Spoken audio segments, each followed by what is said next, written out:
আচ্ছা, এই হাদিসটা আপনাদেরকে কেউ বলেনি কখনো যে বিনা প্রয়োজনে ছবি তুলতে হয় না? কিয়ামতের মাঠে সবচেয়ে বেশি শাস্তি যাদেরকে দেয়া হবে তারা হচ্ছে এক শ্রেণীর মুসাউয়ির, যারা তাসবির আঁকতো, ছবি আঁকতো বিনা প্রয়োজনে, অপ্রয়োজনীয়, এবং আল্লাহ পাকের সৃষ্টির মতো সৃষ্টি করত। এদেরকে কিয়ামতের মাঠে সবচেয়ে বেশি মর্মান্তিক শাস্তি দেওয়া হবে। এটা একটা হারাম কাজ, ক্ষেত্র বিশেষে হারাম করা হয়েছে। কিভাবে হারাম করা হয়েছে?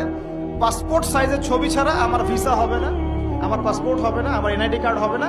ওলামায়ে কেরাম একসাথে বসে ইজমা করে দিয়েছেন, আচ্ছা এটা জায়েজ, এতটুকু জায়েজ। আর এই যে আমরা কথায় কথায় সেলফি আর এই ছবি, এই সংস্কৃতি কোত্থেকে আসলো? এটা তো মুসলিমদের সংস্কৃতি না। ছবি মূর্তির সাথে আমাদের সম্পর্ক কি? পিতার ছবিটা সুন্দর করে ঘরের মধ্যে লটকায় রাখছেন মালা দিয়ে, একদম কি বুঝাতে যাচ্ছেন আপনি? আপনি নেককার সন্তান, অথচ পিতার জন্য কোনো দোয়া নাই আপনার।